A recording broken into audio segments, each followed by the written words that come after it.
sweat coming through with the white shirt of his costume. I could feel literally it had to be like 102. It wasn't just a slight low grade, warmth. It was literally almost, I could, in my mind, I saw ripples of heat coming out of this guy, and the vision of literally his tissues and his muscle and his bone and his sinew and his essence sort of being consumed in this almost fiery battle with this thing that I was only pretending to have, brought it home in a fashion that, as you can see, is rather unforgettable. I remember feeling that the inside of my arms and my own chest had a warmth that lingered after I had stepped back out in the frigid air of a December night. And I can't shake that and in honestly countless other moments that were so much like that in the course of making the movie. And when I have to get up and really explain how I got here in the first place and why I'm standing up at that little plexiglass podium with this cool trophy in my hand, I know that I'm standing there honestly because so many gay men have died of AIDS since 1976. That's just the truth. I'm a pretty good actor. I think I do a good job. I think with, good guidance, I can be as good as anybody who's ever done it. But in this case, I think it's the same sort of magnification that goes along with Stephen's movies. Stephen's movie this year, this Schindler's List, is that we're dealing with something that is so horrible, it is so visceral, that we can't shake the knowledge that we all have deep down inside that it's beyond tragedy, that it's not fake, and that it's something that is still affecting us day in and day out. And I can't get away from that, and I get emotional about it. I know I'm a funny guy, and I'm good at talking to you people, and I can crack jokes, and if I lost tonight, I knew I was going to have great stuff for the David Letterman show, so it was kind of a win-win situation for me. But I can't stand up there and hold in check or be flip or just give off a list of people who made it all possible. I have to acquiesce to the greater power of this world that we live in. And it's the power of the cinema, yes, but when you can be in a movie that reflects really what we're going through as a society, that's a great responsibility, and it is, and I almost want to get down on my knees in front of the power that makes it all possible. So, yeah, it was different for me. Anybody. Congratulations, Tom. How does it make, not only did you get this award, you got a standing ovation, and this character in this movie has really affected a lot of people's lives. How does that make you feel? Well, it makes me feel as though, it makes me feel the way I felt when I saw movies. When I was a kid going to see movies for the first time, I felt that I experienced viscerally the thing that the guys were experiencing, whether it was Steve McQueen trying to escape Nazi Germany, or if it was Raquel Welch getting shrunk so small she could ride in a submarine inside some guy's body. I feel as though that the power of this movie has done something that is incredibly important. It has made a segment of society who has never experienced or thinks they have never experienced the loss of a loved one to the AIDS virus. It makes them feel as though someone they know, someone they like, I guess, but maybe someone that they love and admire is gone forever. And I think that is a great equalizing experience for your average moviegoer who may be intrigued by coming to this movie because Denzel is as good as he is, or Jonathan makes as good a movie as he does, or they love Turner and Hooch as much as they seem to have loved Turner and Hooch. So it just makes me feel as though, in more ways than one, that this is all really great, cool. This is wonderful stuff. This is as Bruce Springsteen says, it's a cool party, but it's my responsibility as an artist and as a businessman to try to pour my efforts into stuff that means more than just, an $8 million opening weekend. Do you think that this has obviously really affected your heart deeply? Do you think that a film, any film, and this film particularly, can actually change attitudes and increase tolerance? I know of one man who's sat down before me and said, Tom, your movie made me really think about how I felt about homosexuals for the first time.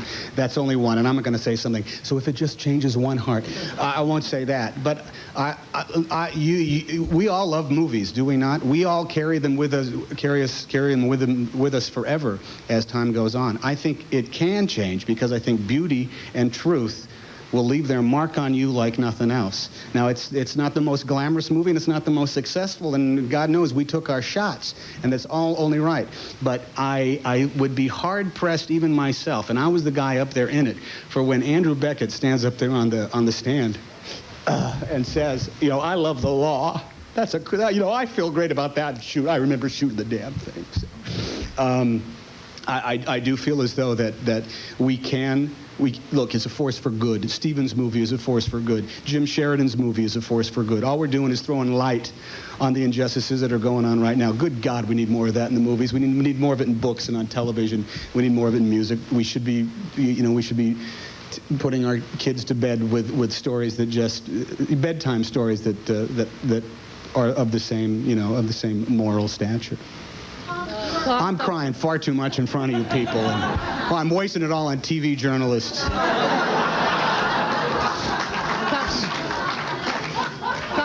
Tom, congratulations to you. Thank you. In the radio room, I was passing by, and you said something about how important it is for us to practice daily tolerance. Yes. Did you mean it in a broader sense? You keep referring to Stephen's film, racial and ethnic intolerance in the world. Well, I tell you, it's amazing. I'm so proud to be an actor this year. I'm so proud to be a guy whose name was on lists this year, because it was such a great year for movies. It was an incredible year for serious movies. The movies that everybody is always clamoring, why don't they make more movies like this? And now we got them this year. And I feel as though what these things are saying, in almost these three films that deal with right now, that deal with what, 15 years ago and 50 years ago, that you know what, intolerance starts with jokes in back rooms, and that grows into hatred, and that grows into a legislative version of intolerance, which grows into people wearing armbands, which grows into people being herded off in cattle cars just so they'll get out of the way. That's the way it starts. That's how fragile this globe is, and that's what can happen when power runs rampant and is unchecked. Now, I'm saying much more than I have right to speak of, but when you look at the stories, disregarding everything else, you just talk about the concept of tolerance, what we're seeing in our movie in a very small way, in Jim Sheridan's movie, In the Name of the Father, in a broader sense, and in Stephen's movie in a horrifying sense, is that we are all obviously created differently, but we are so obviously created equal, and you can see that by the fact that each one of us is capable of such acts of goodness and purity and kindness, just as we are all capable of great acts of despicable evil. That's the truth. Ralph Fiennes is a delightful man, and in his portrayal of what's the guy's name? Goethe, whatever his name is. I didn't see a monster in there. I saw a man just like my neighbor, because he was somebody's neighbor. Why am I getting so passionate about this kind of stuff? But you know what I'm talking about. The idea of tolerance is what America is supposed to be about. And in my weekly reader in 5th and 6th grade, I was taught that that's what America is based on, but it has to be practiced every day by you and me and my dad and my kids and all of our neighbors. So, and I would like to...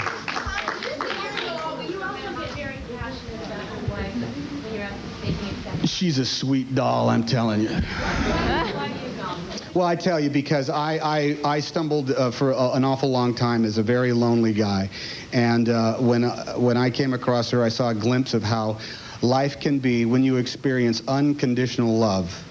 And when you know that you can walk into the house day in and day out, and you can be vibed or you can have an argument, and it doesn't matter. You're not going to be punished by that. There's nothing going to go down. Unconditional love is the thing that welcomes you to the table no matter what. I honestly was kind of wondering where the hell that was for an awful long time, and it came to me in the form of the lovely Rita Wilson. So I was a smart man to jump on the chance and jump on her when the Tom came. But I know that it's great, and I know it's really love, because I've been married to her for now. It's been about. I was going to do the joke, honey. I was going to say I've been married to her for now 6 weeks, and it's been the 6. Oh no, wait, it's 6 years. It just seems like 6 weeks. That's how fast it's going. Yes. I just wanted to let you know that we were at your sister's house. I think it's pretty evident that Tom Hanks is feeling a great deal of emotions tonight. It's nice to see a man as emotional as he is, as passionate as he is. It's clear that he was affected by this movie and the role. By the way, if you're wondering about the pin that Tom was wearing on his lapel, that is a red ribbon, and it is a pin that was created on behalf of a company or an organization, nonprofit charitable organization called Tuesday's Child. It is the only organization of its kind that provides for the daily needs of infants and children with AIDS and their families on a daily basis. So congratulations to Tom Hanks. The Oscar excitement is just beginning. When we come back, we will take you live backstage with Best Actress Holly Hunter. So please don't go away. Today to the people who see your film, especially to the people in Europe, so that there will be no more such Holocaust like I think about Yugoslavia. What do you say to the people tonight? Well, one movie and one book or one essay or one television documentary is not going to make as big a difference as needs to be made simply by people turning around and saying, I volunteer to look at what happened. I volunteer to teach this in my classes. I volunteer to bring children to the camps, to bring them to Holocaust museums. And it takes more than a motion picture to get people to look at something which is almost indescribable.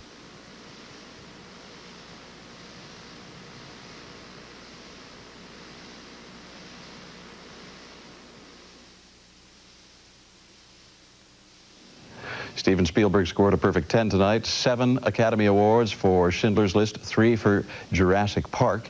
Some of the other films and the way they did Philadelphia took home 2 Oscars, including Best Actor for Tom Hanks and Best Song for Bruce Springsteen.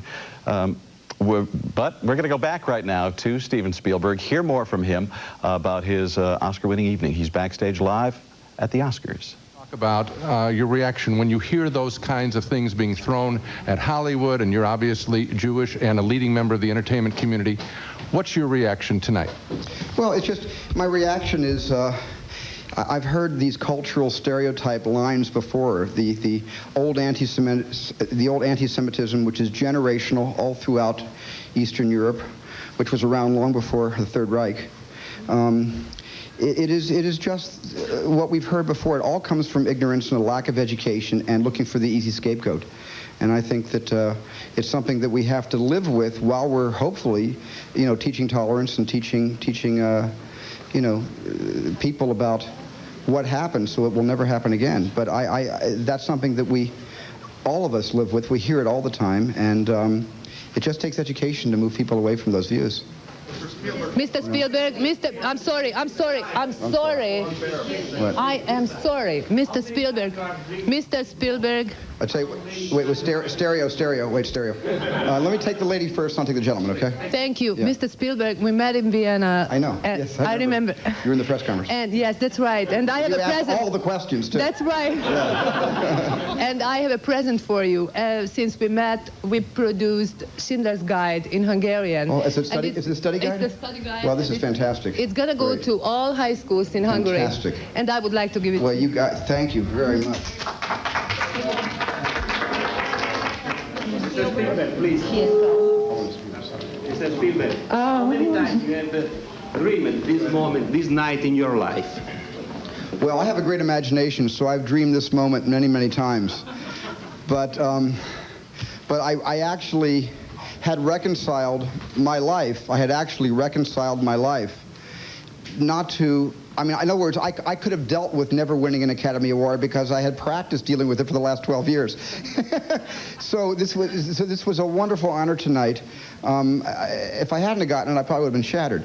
But I have been in these boats before, and I've been nominated before. This is, I think, my 4th nomination, and it's just great to win. It's just wonderful to win. I think all of us feel that way. Mr. Spielberg, Jurassic Park won 3 Academy Awards. How was it possible to be in post-production on dinosaurs while you were filming Auschwitz? Well, I really wasn't on post-production on Jurassic Park during any of the Auschwitz scenes. Matter of fact, we scheduled some of the satellite transmissions between Poland and San Francisco. This wasn't the editing, this was just the CGI dinosaurs I had to approve when they came off the line. And we try to schedule those on days that I wasn't miserable. And I was miserable for so many days in this picture. And when I had to see a dinosaur, I cussed the dinosaur up the tail and down the neck. I was not happy to see it, but I was happy later to know that Jurassic Park was a big hit. I have a very good friend whose mum was on Schindler's List, and she was just telling me how healing it was for the whole family. I wonder how gratifying it is for you to hear that this has had a deep healing effect throughout the world. Well, it's wonderful. It's wonderful. It's had a healing effect throughout the world, but I hope healing doesn't mean I feel good now I can forget, you know. I hope that healing means, you know, I'm glad that somebody's telling our story. I've had many survivors come up to me and say, thank you for telling our story finally. But I'm preaching to the converted with the survivors, the people that I really need to carry this emblem of remembrance are the people who teach the children, you know, history and science and sociology. Yes. You had to figure out what your place was in this world. To Jurassic Park, this 10th Oscar. Change your life. The next program? Does it change my... After 7 Oscar to the Schindler List, and the 3 Oscar to Jurassic Park is 10 Oscar. This is a good year for you. This is good, really good. And I'll tell you how it'll change my life. I am going to actually be able to maybe log in 1 or 2 10-hour nights sleeping, which I haven't had in a long time. Yeah. Stephen, you said you had to figure out what your place was in this world. I'll be right there. I'll be right there. Go ahead. Yeah. We heard that you are bringing this film to Zagabria.